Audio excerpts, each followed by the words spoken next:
जब मैंने आर्ट्स ली थी घर में कोई खुश नहीं था।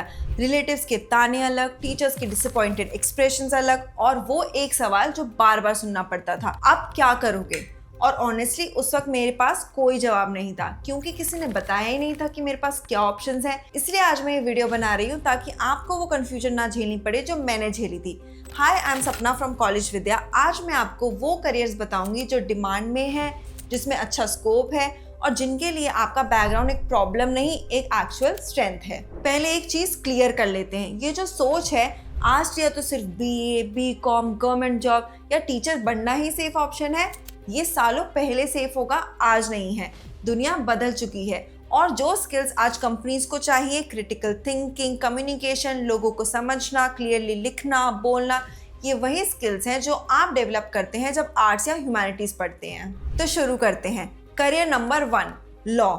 पहले ये सोचना बंद करो कि लॉ का मतलब सिर्फ कोर्ट्स और जजेस होते हैं। आज इंडिया में हर स्टार्टअप को लीगल एडवाइस चाहिए, हर कंपनी को कॉन्ट्रैक्ट चाहिए और हर टेक प्रोडक्ट को इंटेलेक्चुअल प्रॉपर्टी प्रोटेक्शन चाहिए। Corporate lawyer, IP lawyer, cyber law specialist, इनकी डिमांड तेजी से बढ़ रही है। जब किसी स्टार्टअप को फंडिंग मिलती है, उसके लीगल अग्रीमेंट्स एक कॉर्पोरेट लॉयर बनाता है, या किसी ऐप का लोगो कॉपी हो जाए, IP लॉयर उसको प्रोटेक्ट करता है। अब सैलरी की बात करें तो जो फ्रेशर्स टॉप कॉर्पोरेट फर्म्स में जाते हैं, जैसे खैतान, CAM, SM जैसे फर्म्स, उन्हें शुरू में 8 to 16 LPA तक मिल सकता है। एवरेज लॉ ग्रेजुएट्स के लिए स्टार्टिंग सैलरी 3 to 8 LPA होती है। 5 से 7 साल का एक्सपीरियंस हो जाए तो ये 15 to 25 LPA तक जाता है। सीनियर लेवल पर 25 LPA प्लस भी पॉसिबल है। कोर्स सिंपल है, 5 साल का BA LLB, और अगर आपको लोगों से बात करनी आती है, क्लियरली लिखना आता है, कन्विंसिंगली आर्ग्यू करना आता है, लॉ एक जेन्युइनली पावरफुल ऑप्शन है। Career number 2, journalism and content strategy.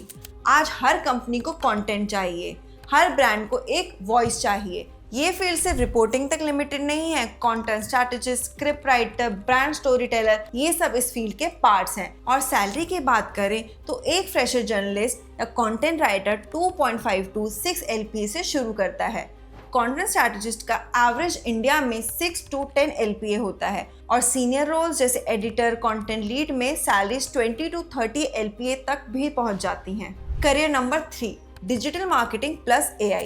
ये फील्ड इंडिया में सबसे ज्यादा तेजी से ग्रो कर रही है और इसमें एक ट्विस्ट है जो बहुत लोग मिस कर देते हैं। स्किल्ड डिजिटल मार्केटर्स की डिमांड रैपिडली बढ़ रही है और स्पेशली उन लोगों के लिए जो AI टूल्स के साथ काम करते हैं। शुरू में एक फ्रेशर 3 to 6 LPA एक्सपेक्ट कर सकता है और सीनियर या head of digital marketing level पर 20 to 40 LPA तक भी आप जा सकते हो। ये फील्ड इसलिए फिट है क्योंकि AI डेटा एनालाइज कर सकता है, लेकिन ऑडियंस को समझना और उनसे कनेक्ट करना आज भी ह्यूमन स्किल है। कोई भी ग्रेजुएशन करो, साथ में गूगल या मेटा सर्टिफिकेशन करो, बस इतना ही काफी है शुरू करने के लिए। Career number 4, data analyst. एक सिंपल एग्जाम्पल से समझते हैं। आपने कभी सोचा कि स्विगी को एग्जैक्टली कैसे पता चलता है कि आपको रात को 11 बजे क्या खाना चाहिए, या यूट्यूब को कैसे पता चलता है कि आपको अगली वीडियो कौन सी देखनी है। ये सब डेटा है और कोई इस डेटा को पढ़ता है, समझता है और कंपनीज को बताता है कि आगे क्या करना चाहिए। जैसे एक एनालिस्ट डिसाइड करता है कि कौन सा प्रोडक्ट ज्यादा बिक रहा है और कंपनी को बोलता है कि उसको और प्रमोट करो। और ये मत सोचिए कि ये सिर्फ इंजीनियर के लिए है। डेटा एनालिटिक्स में कोडिंग से ज़्यादा पैटर्न्स ढूंढना, सही सवाल पूछना और नंबर्स को एक सिंपल स्टोरी में बदलना मैटर करता है। ये चीज़ आप ऑलरेडी करते हैं जब आप आर्ट्स पढ़ते हैं, बस टूल्स अलग हो जाते हैं। और सैलरी शुरू में एक फ्रेशर 3 to 6 LPA कमा सकता है।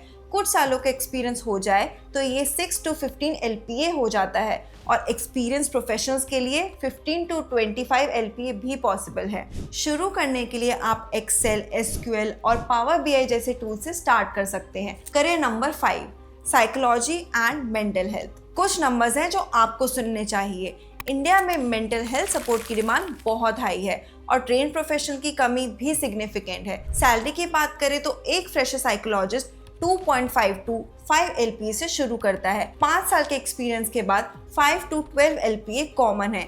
एक्सपीरियंस प्रोफेशनल और प्राइवेट प्रैक्टिस में 10 to 20 LPA plus equivalent earn कर सकते हैं। इस फील्ड में सिर्फ पैसा नहीं है, आप जेन्युइनली लोगों की जिंदगी बेटर बना रहे हैं। एक सीधा सवाल, इन कोर्सेज में से किसी के लिए भी इंजीनियरिंग चाहिए, मेडिकल चाहिए, प्योर साइंस बैकग्राउंड चाहिए? नहीं।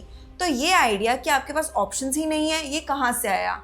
ये वो लोग कह रहे हैं जो खुद एक अलग टाइम में जिए हैं। वो गलत नहीं है, लेकिन आउटडेटेड है, और आप अपडेटेड हैं। अगर आप अभी भी कंफ्यूज हो कि कौन सा करियर आपके लिए बेस्ट फिट रहेगा, तो यहीं आप कॉलेज विद्या का करियर फाइंडर टूल यूज कर सकते हो।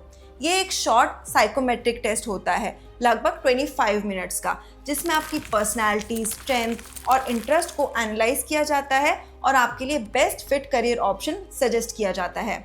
ऑलरेडी हजारों स्टूडेंट्स ने इसे ट्राई किया है और आप रिव्यूज पढ़कर खुद भी ट्राई कर सकते हैं। बस 25 मिनट्स का सिंपल टेस्ट है और ऑनेस्टली बहुत लोग इसके बाद पहली बार कॉन्फिडेंटली डिसाइड कर पाए हैं कि उनके लिए कौन सा करियर सही रहेगा। लिंक डिस्क्रिप्शन में है, एक बार जरूर ट्राई करना।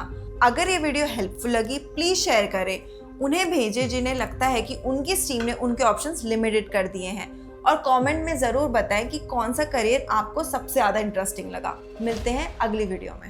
एक से बढ़कर एक ऑनलाइन यूनिवर्सिटीज देख